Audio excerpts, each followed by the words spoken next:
Boa noite a todos, sejam bem-vindos a mais essa reunião aqui no Centro Espírita João Batista. Muito bom ter vocês aqui. Eu gostaria de agradecer a presença de todos. Hoje a gente vai fazer o Evangelho ainda no capítulo 10, né, os itens 11 a 13. Não julgueis para não ser julgados. Eu vou fazer a explanação do Evangelho, a gente vai conversar um pouquinho sobre esse tema, e em seguida a gente vai fazer a leitura do livro Pão Nosso, capítulo 31, com caridade, com caridade, é isso. Então, queria convidar a todos para a gente começar fazendo a nossa prece inicial, né, que todos nós levássemos os nossos pensamentos a Jesus, convocando a presença dos nossos mentores espirituais, aqueles que estão sempre ao nosso lado, abnegados, acreditando em nós, muitas vezes mais do que nós mesmos, que a gente possa também contar com a presença dos mentores espirituais aí do Centro Espírita João Batista, que estão sempre presentes também para nos auxiliar nesse trabalho, para que a gente consiga, nessa noite, explorar o tema que a gente vai falar, absorver esse conhecimento, para a gente ter oportunidades de pôr em prática, de enxergar os momentos onde esse sentimento, essas dificuldades se apresentam para a gente e a gente conseguir realmente reconhecer em nós aquela falha que ainda nos aparece e a gente comece a nos moldar em busca do aperfeiçoamento. Pedimos aos mentores espirituais que nos permita iniciar a reunião dessa noite. Que assim seja, graças a Deus e graças a Jesus. Bem, eu vou compartilhar com vocês aqui uma apresentação que eu fiz simplesinha para essa noite, mas que vai auxiliar a gente só a ler juntos, né, e entender. Deixa eu voltar aqui e entender um pouquinho esse tema. Vocês estão enxergando o formato grande? Está enxergando ou está pequeno? Está grande, Macário? Tá tudo bem? Tá tudo bem. Então tá ótimo. É porque eu tenho duas telas aqui, eu fico perdida. Muito bom. Então vamos lá. Bem-aventurados os misericordiosos é esse capítulo 10 que a gente vem estudando e a gente já teve várias lições, né, sobre esse capítulo. Eu vou só lembrar aqui. A gente falou sobre perdão, né, no começo do capítulo. Depois nós passamos reconciliação com os adversários. Nós falamos sobre o sacrifício mais agradável a Deus e em seguida a gente falou o argueiro e a trave no olho, que foi semana passada com a Vânia, que infelizmente eu perdi a gravação, então a gente não tem esse vídeo subido lá no nosso canal do YouTube, infelizmente vai ficar faltando essa lição. E hoje a gente vai dar continuação com não julgueis para não ser julgados. Atire a primeira pedra aquele que estiver sem pecado. Esse é um tema muito difícil de falar, porque a gente não consegue pôr em prática 100% do tempo, pelo menos eu não consigo ainda pôr em prática 100% do tempo, e preciso sim ficar me policiando. Mas é muito importante a gente entender a história desse capítulo, né, para poder também ver o quanto que Jesus realmente ele acredita mais em nós do que nós mesmos, né? O quanto que ele acredita que nós, mesmo sendo imperfeitos, podemos levar a palavra dele e podemos falar, né? Porque estamos no caminho de colocar isso em prática e de nos aperfeiçoar. Como a gente costuma dizer, né? A gente não deve esperar ser perfeito para começar a fazer alguma coisa, porque a perfeição aqui nesse mundo ainda não existe. Então, a gente realmente tem que entrar em ação, mesmo com essas dificuldades e essas lições que a gente traz aqui, nos ajudam a prestar atenção nos nossos comportamentos, né? No que acontece à nossa volta. Então, eu vou passar aqui para o próximo, que seria para ler aqui o que está escrito, né? Não julgueis a fim de não ser julgados, porquanto sereis julgados conforme houverdes julgados os outros.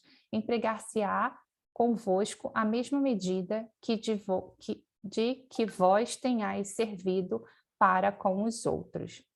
No Evangelho de Mateus 7, de 1 e 2. Aqui ele está realmente falando, né? Quando a gente aponta o dedo para o outro, que a gente faz aquele julgamento, a gente abre brecha de que a outra pessoa também julgue a nós mesmos e que a gente também acabe nos julgando, né? Porque quando a gente tem como eu posso dizer, essa característica, né, de julgar aos outros, muitas vezes a gente é autocrítico com a gente mesmo, né? Quando a gente percebe que a gente, não estou fazendo isso direito, olha, eu errei de novo. Então a gente começa, a gente tem esse olhar para o outro, a gente também costuma ter esse olhar para a gente. Muitas das vezes a gente tem um olhar mais crítico para o outro, porque fica muito mais fácil da gente olhar, né, o que está de fora, do que a gente realmente parar e olhar. Mas só aumenta a intensidade, a característica é a mesma, é isso que eu quero chamar a atenção aqui para a gente, né? Então, quando a gente fala, né, a gente estava falando, quando a Vânia falou semana passada, e a gente vem falando de perdão, a gente fala de perdão não só para com os outros, mas também para conosco, respeitando o nosso processo de desenvolvimento e as nossas falhas, né? Como a gente vai ver um pouquinho mais para frente, o quanto Jesus deixou esse ensinamento para a gente quando ele passou aqui na Terra. Outra parte, ele fala, então os escribas e os fariseus lhe trouxeram uma mulher que fora surpreendida em adultério e, pondo-a de pé no meio do povo, disseram a Jesus, mestre, esta mulher acaba de ser surpreendida em adultério. Ora, Moisés pela lei ordena que se lapidem as adúlteras. Qual sobre isso é a tua opinião? Diziam isto para o tentarem e terem de que o acusar. Jesus, porém, baixando-se, entrou a escrever na terra com o dedo. Como continuassem a interrogá-lo, ele se levantou e disse, aquele dentre vós que estiver sem pecado, atire a primeira pedra. Em seguida, abaixando-se de novo, continuou a escrever no chão. Quando aos que o interrogavam, esses, ouvindo-o falar daquele modo, se retiraram, um após outro, afastando-se primeiro os velhos. Ficou, pois, Jesus a sós com a mulher colocada no meio da praça. Então, levantando-se, perguntou-lhe Jesus, mulher, onde estão os que te acusavam? Ninguém te condenou? Ela respondeu, não, Senhor. Disse-lhe Jesus, também eu não vos condenarei. Vai-te e de futuro não tornes a pecar.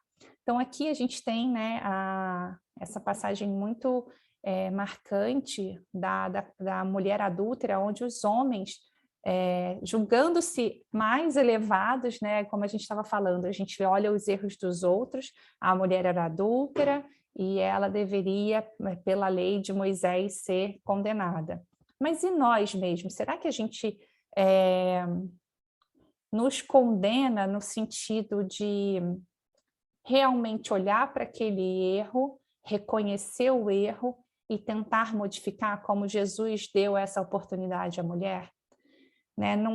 A gente não precisa do outro para condenar a gente precisa parar, reconhecer que aquilo ainda existe em nós e realmente ter o olhar de melhoria, um olhar de que a gente vai se trabalhar, de que a gente vai ainda, provavelmente em alguns momentos, errar, principalmente naqueles momentos de estresse, né? Quando a gente tenta ter paciência com a criança, não, ter paciência, ele está em fase de aprendizado, né? Está ali de birra, que não quer fazer tarefa, que não quer tomar banho, né? A gente tem a paciência, aí tenta ter paciência, mas naquele momento que está tudo dando errado, em que você está super estressado, que é o chefe ligando, é o cachorro latindo, é a pia entupida, a louça para lavar, a gente está com... Aí chega mais uma coisinha, a gente estoura, a gente perde a paciência, que é aquela, né, aquela famosa frase de perder uma coisa que ainda não tinha.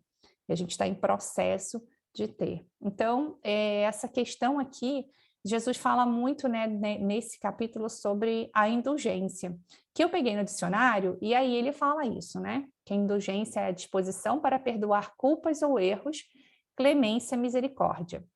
Absolvição de pena, ofensa ou dívida, desculpa, perdão. E aí, aqui, deixa eu diminuir um pouco minha luz aqui, absolvição de pena, ofensa... desculpa, isso eu já li.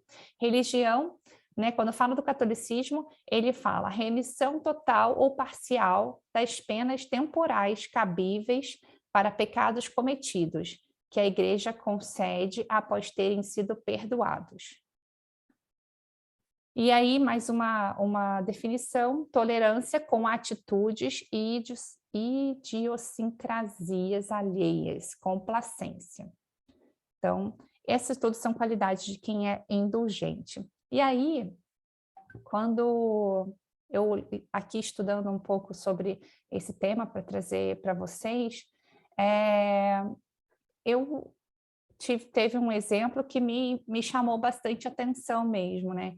Quando a gente pensa, né, em indulgência, muitas das vezes, eu acho que o maior exemplo que a gente tem, né, tirando Jesus e tudo isso, estou falando assim de nós aqui, entre nós que ainda estamos em desenvolvimento, eu vejo as mães, né? O amor de mãe. Porque a gente tem a gente sabe que a criança errou, ou que até mesmo um adulto, né? Imagine uma mãe que vê seu filho condenado por um erro que ele cometeu. E eu tenho esse exemplo na minha família, que eu tenho, a minha avó teve, né? O meu tio foi preso e a minha avó passou por essa provação de amar ele, mesmo ele tendo feito uma coisa errada, e estar do lado dele, mesmo ele pagando por toda a pena que ele teve que pagar. E como que a gente percebe que, mesmo com tudo isso, o amor não diminui? Será que Jesus diminui o amor quando a gente comete um erro? Fica essa pergunta aqui, né?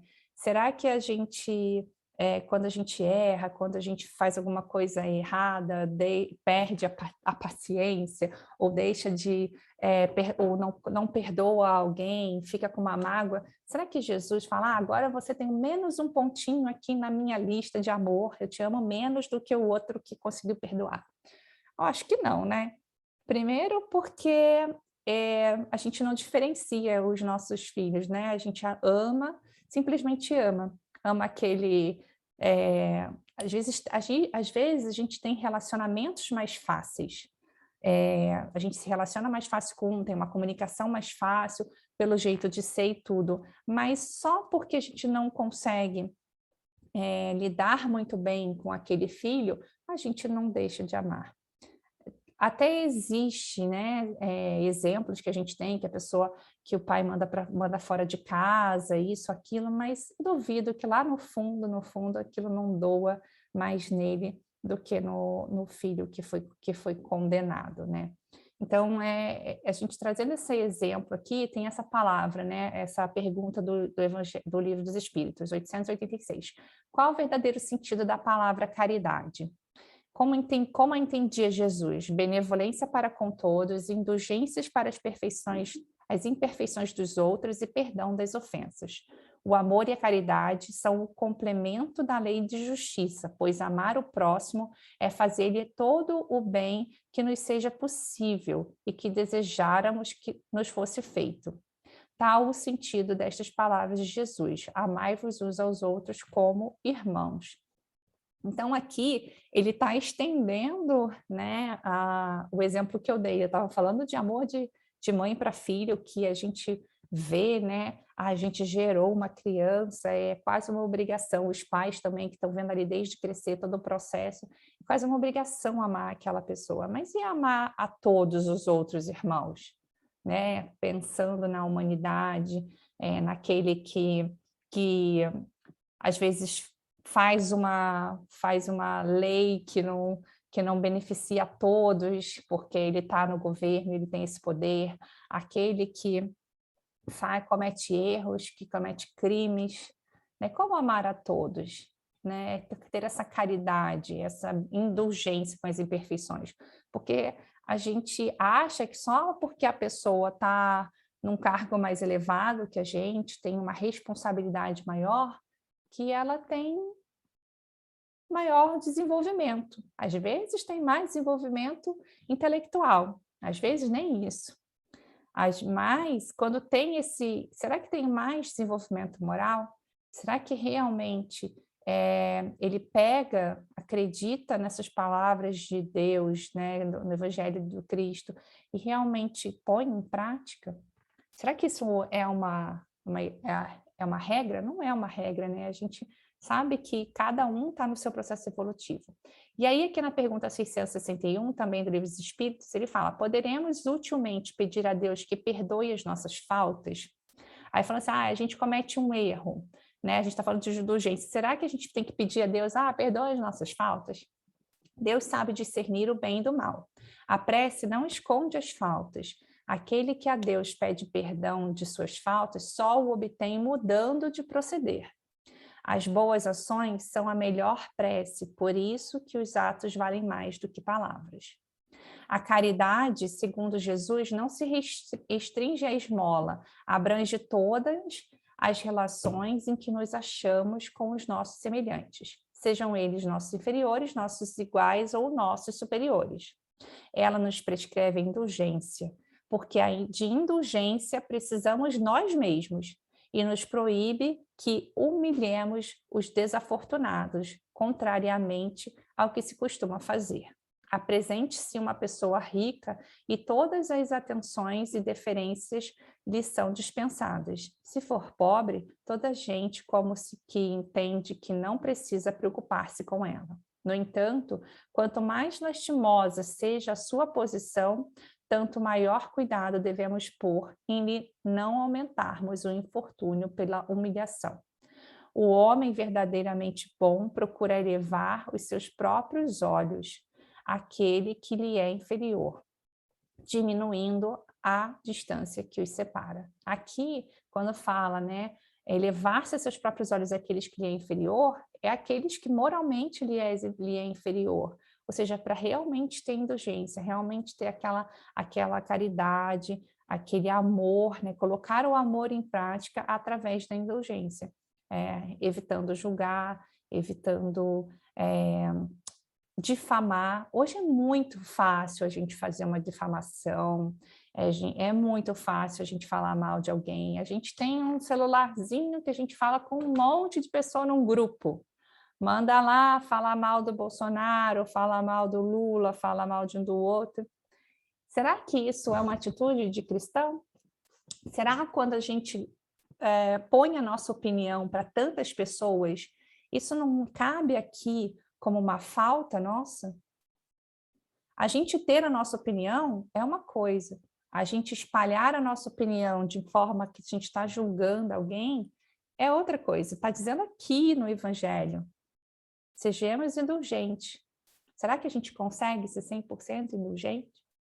A gente consegue não criticar aquele que está errando? A gente consegue, pelo menos, não piorar uma difamação, né? Evitar que passe notícias falsas ou que fique compartilhando as coisas que a gente não tem certeza que é verdade, mesmo que tenha certeza. Quando a gente aponta o dedo para ele, a gente está abrindo a porta da gente ser apontado também. Mas o pecado dele é maior que o meu. Será que é maior do que o meu? Talvez para ele, como ele tem uma responsabilidade muito grande, esse pecado seja menor do que o meu, que eu tenho uma responsabilidade menor perante a sociedade, eu não sei. Mas é uma coisa que a gente precisa se policiar e realmente olhar. E aqui eu trago como exemplo Jesus e Simão Pedro, né?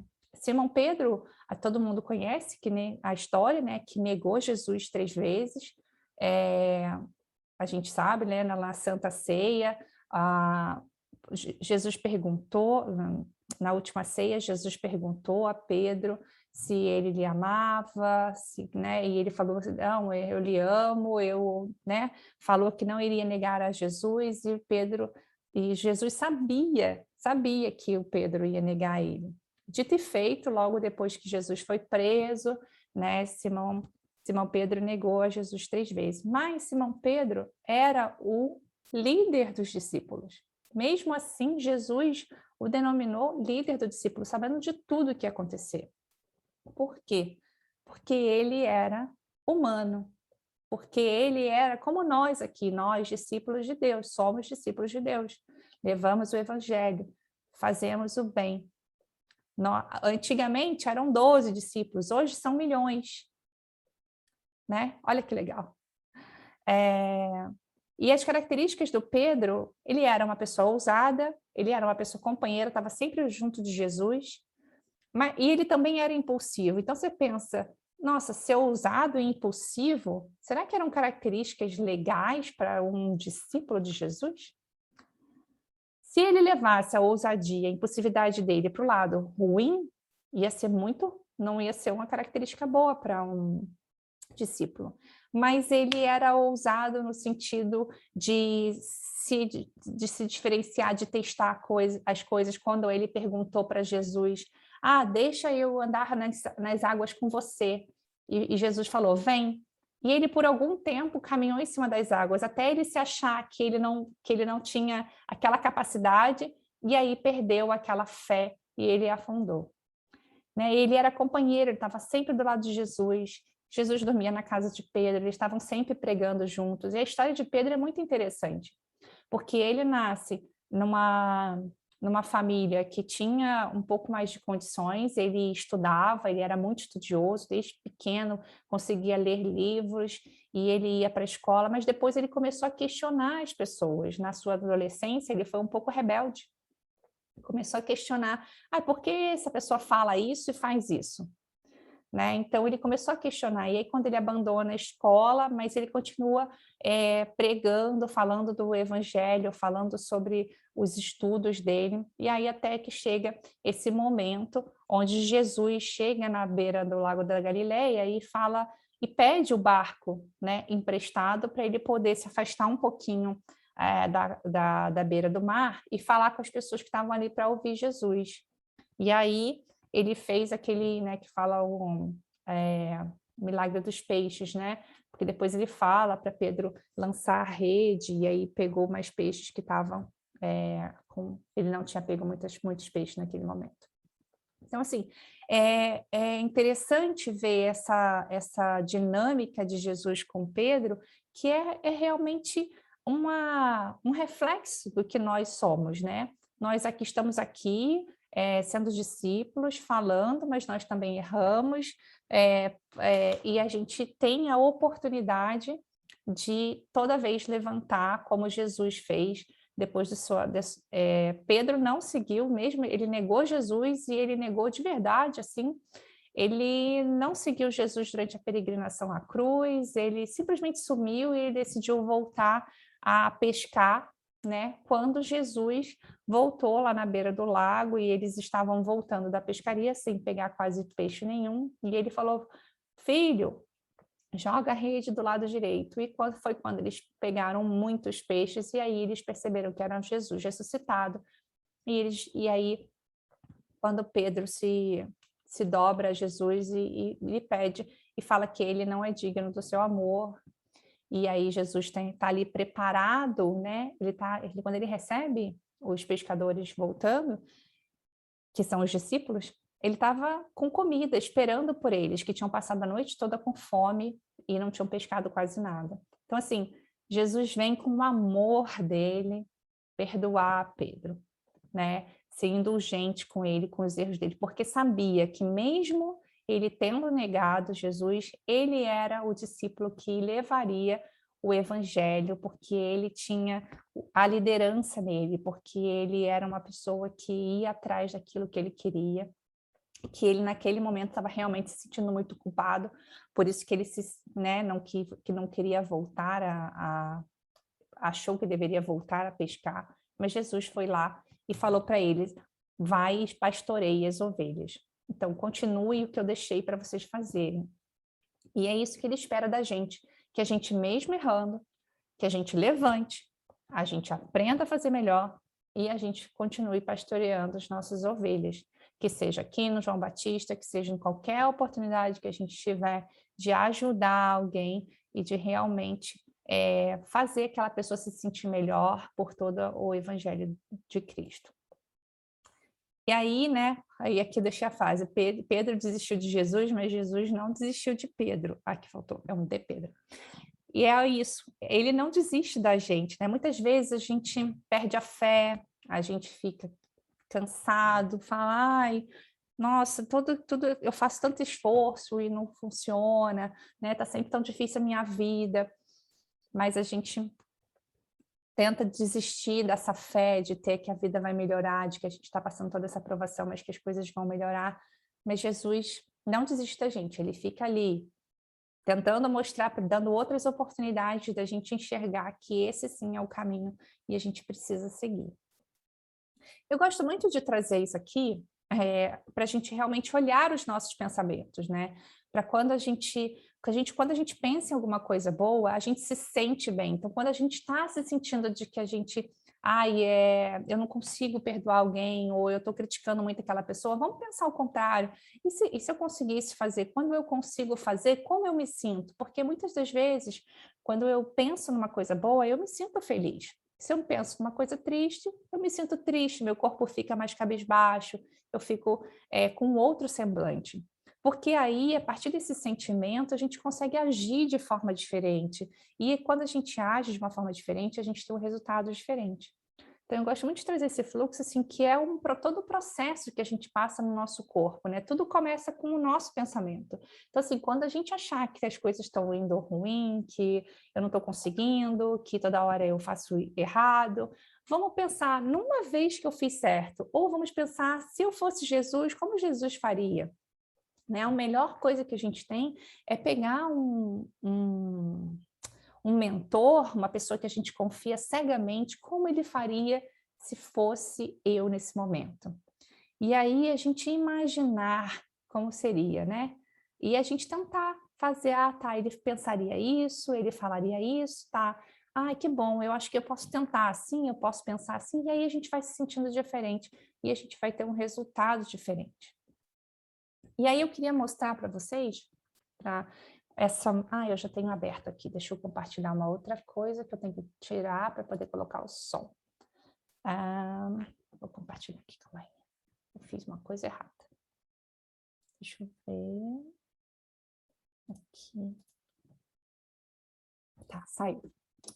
Eu vou abrir com vocês aqui, para a gente encerrar, que é uma música que eu gosto muito, para depois eu passar a palavra para o Macário, que ele vai fazer o comentário do livro de hoje. Só um minutinho que eu vou compartilhar com música agora.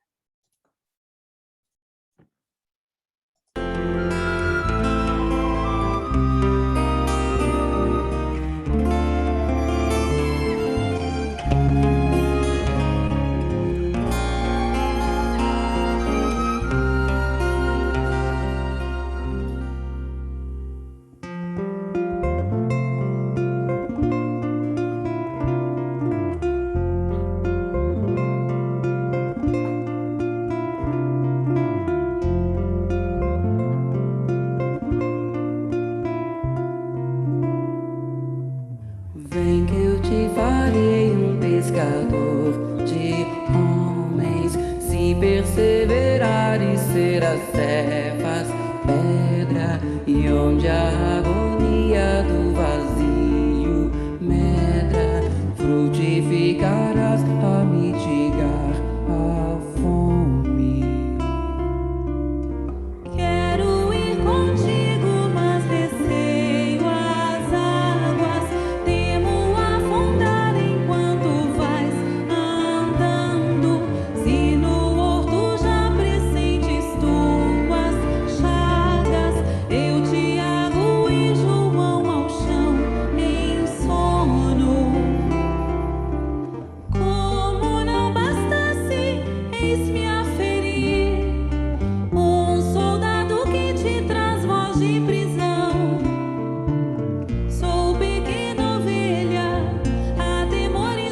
tomo pela tua mão.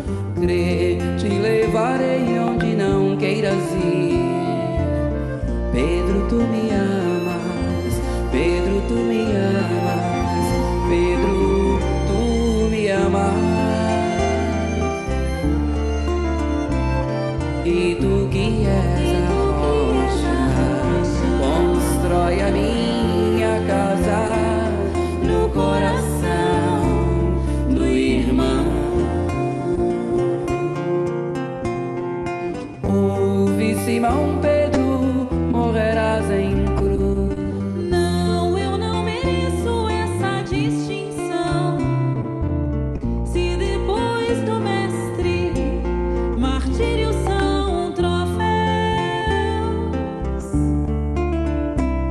e as mãos que ele tocou, os pés que ele lavou, apontarão os céus.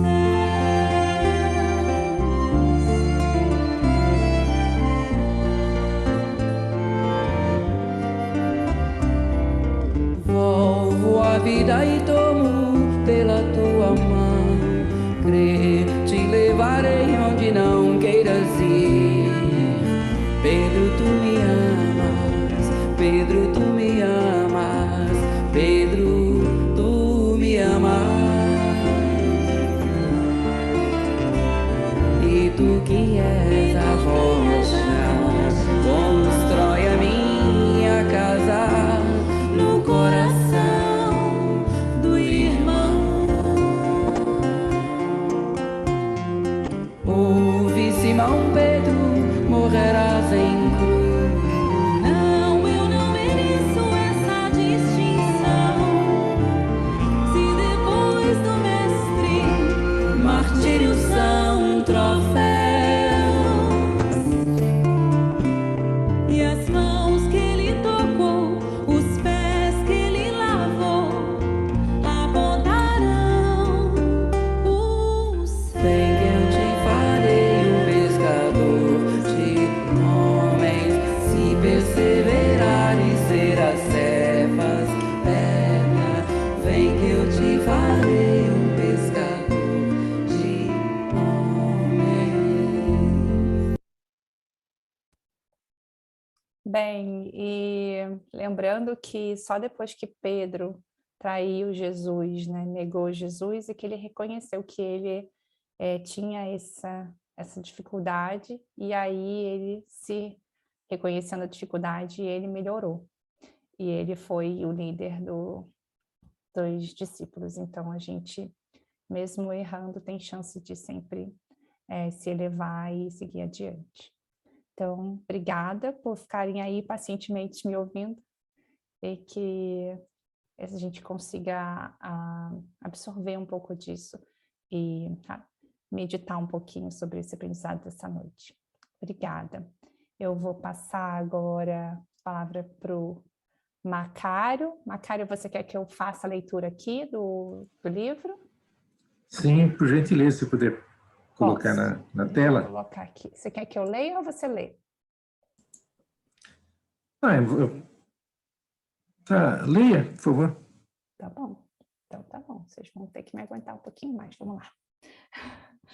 Então eu vou compartilhar aqui com vocês. Então vamos lá. Com caridade. Todas as vossas coisas sejam feitas com caridade. Em Paulo, Coríntios 1, 16, 14. Ainda existe muita gente que não entende outra caridade, além daquela que se veste de trajes humildes aos sábados ou domingos para repartir algum pão com os desfavorecidos da sorte, que aguarda calamidades públicas para manifestar-se ou que lança apelos comovedores nos cartazes da imprensa. Não podemos discutir as intenções louváveis desse ou daquele grupo de pessoas. Contudo, cabe-nos reconhecer que o dom sublime é de sublime extensão. Paulo indica que a caridade, expressando-se amor cristão, deve abranger todas as manifestações de nossa vida. Estender a mão e distribuir reconforto é iniciar a execução da virtude excelsa. Todas as potências do espírito, no entanto, devem ajustar-se ao preceito divino, porque há caridade em falar e ouvir, em pedir e favorecer, esquecer e recordar. Tempo virá em que a boca, os ouvidos e os pés serão aliados das mãos fraternas nos serviços do bem supremo. Cada pessoa, como cada coisa, necessita da contribuição da bondade de modo particular. Homens que dirigem ou que obedecem reclamam-lhe o concurso santo, a fim de que sejam esclarecidos no departamento da casa de Deus, em que se encontram. Sem amor sublimado, haverá sempre obscuridade, gerando complicações. Desempenha tuas mínimas tarefas com caridade, desde agora. Se não encontras retribuição espiritual no domínio do entendimento, em sentido imediato, sabes que o Pai acompanha todos os filhos devotamente. Há pedras e espinheiros, fixa-te em Jesus e passa. Pronto, Macário, com você. Obrigado, Ana. Mais uma vez, boa noite aos queridos irmãos, queridas irmãs em Cristo. Muita paz, alegria, estarmos juntos. Como não existe acaso, o tema que a Ana abordou tem tudo a ver com o tema de hoje, com a leitura de hoje, que não é feita amarrando um tema ao outro, tá? Isso nunca foi feito. E todas as leituras batem certinho uns com a outra. A Ana falou muito de Pedro. Nós vamos falar também de Pedro, né? Esse tema de Paulo, quando ele fala, deixa eu ler aqui, todas as suas coisas sejam feitas com caridade. Um dos pilares da doutrina espírita, bem forte, é fora da caridade não há salvação. No entanto, o que nós entendemos por caridade? E o primeiro parágrafo do Emmanuel, ele pega realmente pesado com relação a isso, porque existem dois tipos de caridade. A caridade material e a caridade moral. Uma muito simples, muito fácil de fazer. E é exatamente esse primeiro parágrafo que Emmanuel pega forte, né?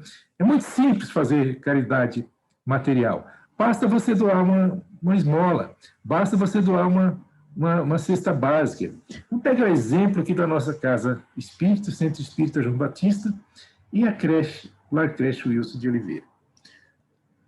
O que é caridade material? O que é caridade moral nessas duas casas?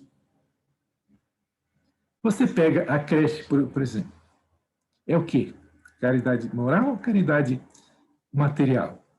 Vamos lembrar que a caridade realmente aquela feita por Jesus, aquela falada por Jesus, até que a Ana colocou da questão 886, ela não fala nada de material. Jesus, quando ele fala o famoso BIP, benevolência para com todos, indulgência com as imperfeições alheias, perdão das ofensas. Não tem nada de material aí. Mas alguém pode questionar, mas ele falou para repartir o pão. Sim, vamos repartir o pão. Mas olha o exemplo que ele deu quando falou do óbolo da viúva. Qual era o valor, qual era a doação que aquela viúva dava naquele óbolo? O menor valor que existia. E Jesus disse, chamando todos os outros que tinham feito essa caridade material e de forma vultuosa, dizendo que o que mais valeu foi o óbolo da viúva. Não pelo valor material que ela doou, porque não tinha valor nenhum. Pelo contrário, porque ela não deu, ela doou-se. Porque a grande diferença está entre dar e doar-se. É comprometer-se e envolver. A caridade material, você se envolve. Eu me envolvo com a creche. Eu vou lá e dou e dou uma roupa, eu dou uma cesta básica, eu faço alguma coisa, estou me envolvendo.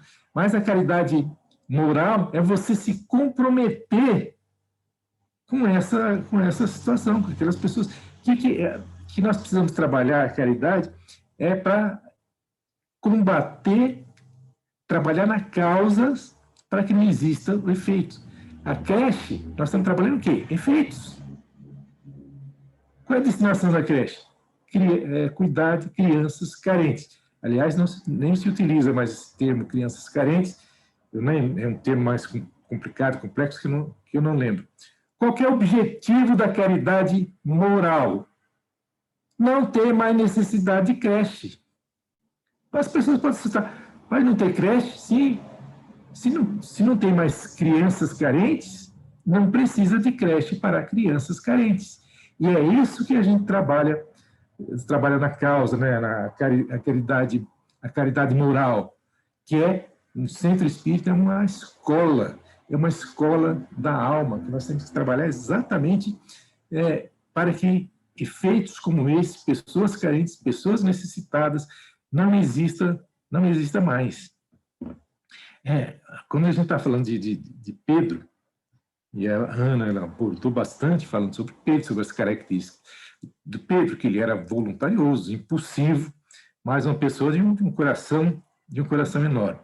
Conta-se que depois que Jesus retornou ao plano espiritual, graças à ajuda da grande maioria que escolheu entre Barrabás e Jesus, escolheram Jesus para ser crucificado, Jesus aparece para Pedro, que ele não reconheceu de momento, e ele estava fazendo entregas de cesta básica, que já existia naquela época. Entrega de cesta básica, de alimentos, de roupas, de calçados, sandálias, todo tipo de ajuda material. E Pedro, como era forte, ele carregava todos aqueles pesos, carregava para um, carregava para outro, levava. De repente aparece alguém que ele não reconheceu e pergunta: o que fazes? E Pedro responde já, como ele era voluntarioso, tá? Mas você não está vendo que eu estou distribuindo cesta básica? Aí a pessoa novamente pergunta: mas que fazes? Pedro já um pouquinho mais alterado: você está vendo que eu estou carregando, você estou entregando, estou distribuindo cesta. Terceira vez: que fazes? Aí quando Pedro já ia dar uma resposta mais agressiva, ele reconheceu que era o mestre Jesus que lhe perguntava. Ele diz: mas mestre, você está vendo, eu estou ajudando a entregar cesta básica. Aí Jesus fala: eu estou vendo, sim. Agora a gente pergunta: para uma creche, para um centro espírita, que faz entrega de cesta básica, atende gestantes carentes, atende famílias carentes, atende crianças carentes, não é extremamente útil você ter alguém lá para entregar cestas? Para fazer esse trabalho? Claro que é útil, claro que precisa. Nós precisamos cada vez mais que pessoas possam utilizar. Mas aí Jesus volta e questiona Pedro: tá, Pedro, você está doando essa cesta básica, mas esse alimento aqui veio de onde? Ah, foi fulano que doou. E esse outro aqui? Ah, foi cicrano. Aí aquele outro, foi beltrano. Tá aí essa sandália, foi fulano de tal. E isso aqui, foi o comerciante ali. Tá bom, Pedro. A pergunta minha é: e o que dás de ti? Olha que pergunta que Jesus faz. O que dás de ti? Por isso essa frase, esse primeiro parágrafo do Emmanuel, ele pegou forte, exatamente para que a gente desperte em nós o que nós estamos dando de nós. Eu estou me comprometendo ou se eu estou me envolvendo com essa situação? Aí vamos ver aqui no Evangelho, que tem lá no capítulo 13, que a vossa mão esquerda não sabe o que dá a mão direita, falando sobre a caridade moral. O que é a caridade moral? Caridade moral é aquela que qualquer um pode praticar, porque não custa nada de material. No entanto, é mais difícil de pôr em prática. Cara, eu não gasto dinheiro, mas eu tenho que me doar. Aí é difícil, porque eu não tenho tempo. O André Luiz usa uma frase e diz o seguinte: a gente consegue milhares de justificativas para não fazer determinadas coisas, e justificativas bem fundamentadas. Mas só existe uma que a gente realmente consegue se justificar junto a Jesus, que é pelo amor. Então, vai pelo amor. Então, se você vai pelo amor, isso não custa nada. Você pode fazer, qualquer um pode fazer. Doar amor. Mas eu não consigo amar como Jesus amou. Mas ame na sua condição, do jeito que você pode amar. Continuando, olha o que fala aqui no Evangelho. A caridade moral consiste em tolerar-lhes uns aos outros. Fácil, não é você tolerar as pessoas? Tolerarmos com as diferenças que as pessoas têm. Não gosto de falar muito de política, mas a Ana abriu esse termo aí, porque cria uma série de discussões, existe uma polarização entre duas pessoas. Gente, o que muita gente está fazendo? Que você tem que respeitar a opinião do outro. Pode discordar, devemos discordar. Aliás, tem uma frase que eu achei que era de Rui Barbosa, mas não é, não sei de quem que é, que diz o seguinte, que a gente poderia trabalhar como nossa orientação. Eu não concordo com a sua opinião, mas dou a minha vida pelo direito de você expressar. Olha que coisa bacana. Não concordo com você, mas você tem todo o direito de expressar. Eu respeito. Assim, isso tem que ser recíproco. A pessoa respeite a minha opinião. Há grande mérito acreditar em mim, em saber calar-se para deixar falar um mais tolo. Está no Evangelho. Cara, alguém está falando um monte de besteira, cara, deixa a pessoa falar, né? E olha, o texto fala exatamente isso. Fazer-se surdo quando uma palavra menospreza escapa da boca de alguém habituado a zombar. Cala-se, não realimenta, não realimentemos isso. Isso é caridade. Por isso que é mais difícil fazer essa caridade moral. Não ver o sorriso desdenhoso que vos recepciona nas casas de pessoas, frequentemente sem razão. Né? Não entramos nessa sintonia, nessa vibração negativa. Vamos em frente, tocando em frente, como diz a música. Aliás, falando em música, Ana, que melodia linda essa aí, eu não sei nem seu nome, gostaria até que pegar. Se chama Pedro, é uma música muito bonita mesmo. Macário, lembrando do seu horário, tá? Quanto tempo? Já terminou o seu tempo, resume-se. Então, já estou terminando. É que falar de caridade. Então, só reforçando, pegando o exemplo do Centro Espírita e da creche Wilson de Oliveira. Tem gente que fala, não, mas o mais importante é a creche. Gente, creche trabalha combate os efeitos. Nós temos que trabalhar para que não exista creche para crianças carentes. Pode existir creche para outras situações, mas não para crianças carentes. Uma sociedade justa não vai ter crianças carentes. Então, o Centro Espírita, trabalhando justamente na parte moral, é para evitar que tenha creches carentes, né? É uma escola da alma. Mas essa caridade, ainda segundo o Evangelho, não deve impedir a outra. A caridade moral não pode impedir a caridade material. E para encerrar, Ana, uma frase que Jesus utilizou, mas não é dele, é de Confúcio, onde ele diz o seguinte: não dê o peixe, ensine a pescar. Porque se você der um peixe a um homem, você alimenta ele por um dia. Mas se você ensinar a pescá-lo, ensinar a pescar, o alimentará por toda uma vida. Pensemos nisso, a caridade é amor, o amor é a caridade em ação. Beijo no coração, beijo na alma, fiquem com Deus. Obrigada, Macário. Eu vou chamar... Quem é que vai fazer as orações? Agora, quem está aí? É o Silvano que vai fazer, né? Agora me lembrei. É o Silvano.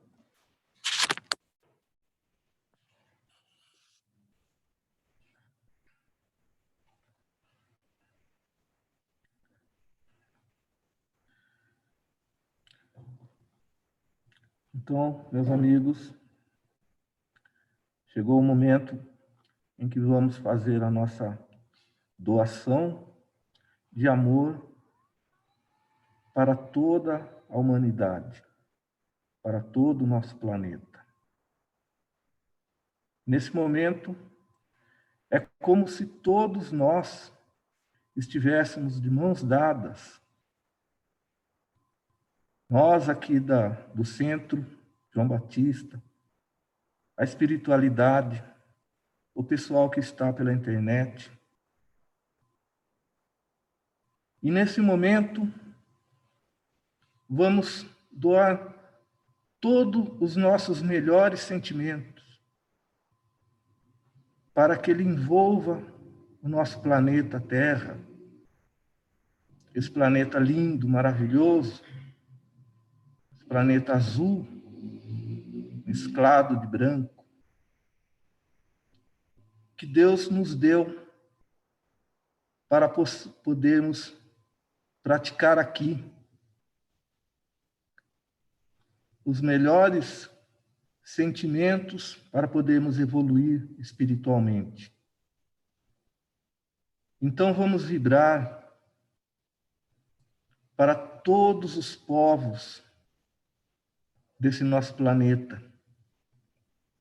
Vamos vibrar para que os homens e as mulheres que detêm a grave responsabilidade de conduzir os povos possam fazê-lo guiando-se pelos preceitos cristãos de amor, paz, harmonia e respeito aos semelhantes, à natureza, aos animais, a tudo que Deus colocou neste planeta.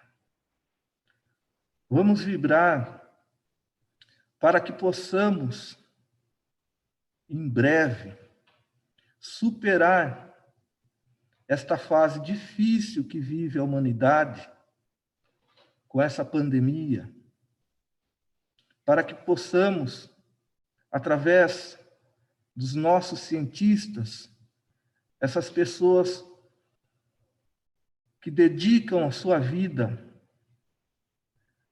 a pesquisar e arrumar soluções para a saúde da humanidade, vamos vibrar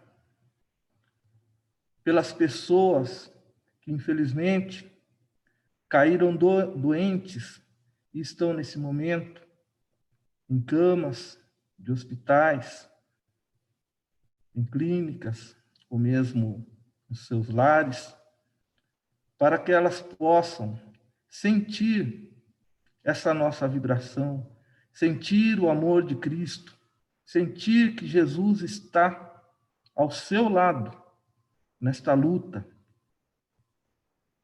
Vamos vibrar pelas pessoas que estão sem teto, sem uma moradia, aquelas pessoas que a gente encontra durante a semana, durante os dias, nos faróis. Quantas pessoas hoje em dia, se a gente prestar atenção, estão descalças. Descalças, não tem nem um calçado. Aqui no Brasil, na região sul principalmente, tivemos um período de muito frio. Quanta gente descalça, com pouca roupa, com fome. Pessoas que, às vezes, há pouco tempo atrás, tinham emprego, tinham família, tinham uma moradia, e agora seguram um cartaz escrito fome. Vamos vibrar para que os nossos governantes possam promover a harmonia e o progresso no nosso país. para que nós mesmos possamos colaborar mais efetivamente com o progresso dos nossos irmãos. Vamos vibrar com todo o nosso amor por aqueles irmãos que no momento não estão nas fileiras ao nosso lado, pensando em paz, e sim pensando em levar vantagem sobre os outros irmãos, fora da lei, promovendo, às vezes, a desgraça de famílias, cometendo crimes de todo tipo. Vamos vibrar para que essas pessoas que estão espalhados pelo mundo, soltos por aí, ou mesmo nas cadeias, nas penitenciárias, para que essas pessoas, esses nossos irmãos também, possam, em algum momento, começar a refletir do real motivo deles estarem aqui, encarnados, acreditem ou não num Pai maior, para que nesse minuto eles comecem a se conectar, se reconectar com Deus, se reconectar conosco mesmo.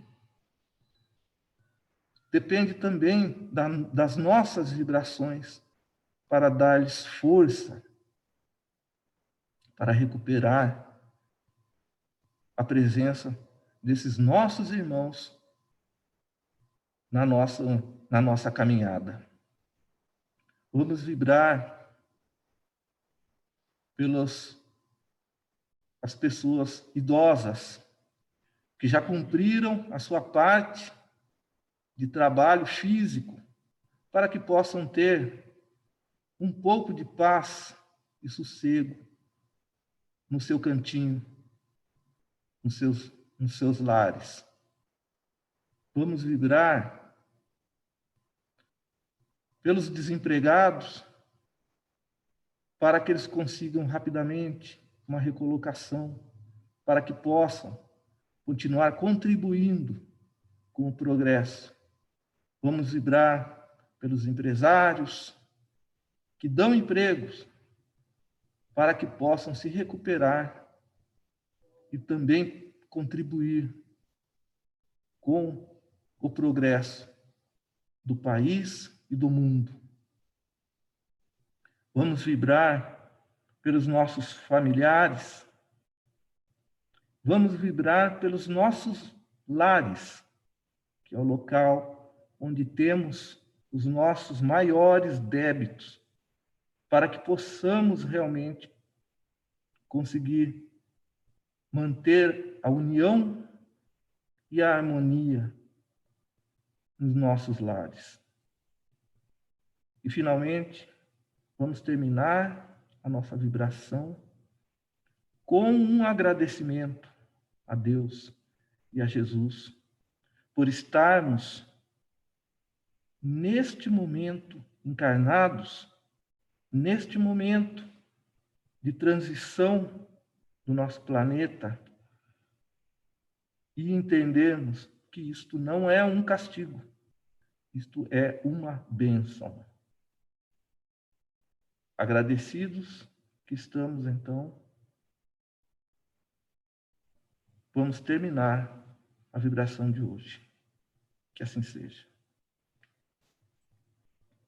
Gracinha, pode abrir seu microfone.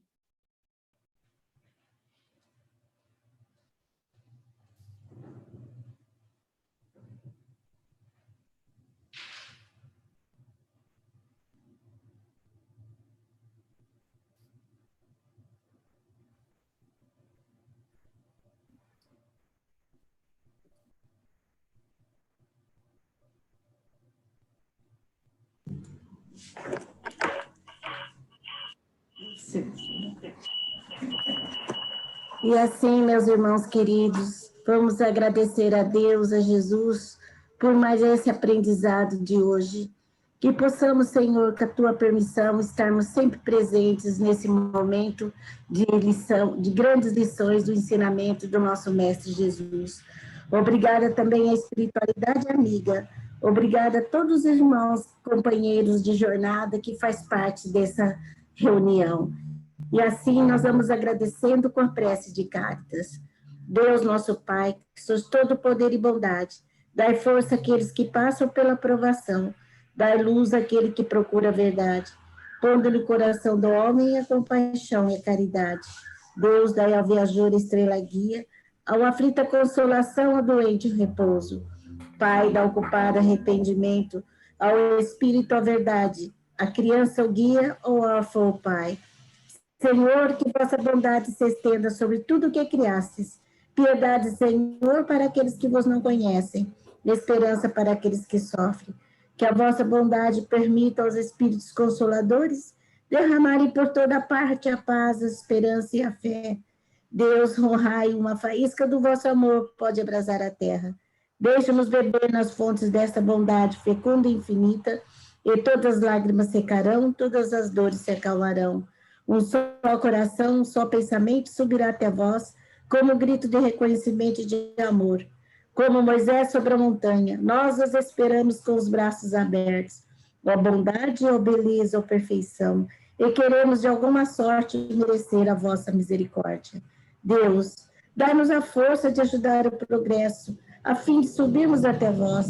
Dai-nos a caridade pura, dai-nos a fé e a razão, dai-nos a simplicidade que fará de nossas almas o espelho onde se refletirá a vossa imagem. Que assim seja. Que a paz, o amor de Jesus envolva todos vocês, todos nós, nessa final de semana e durante a semana que vem, que sejamos abençoados.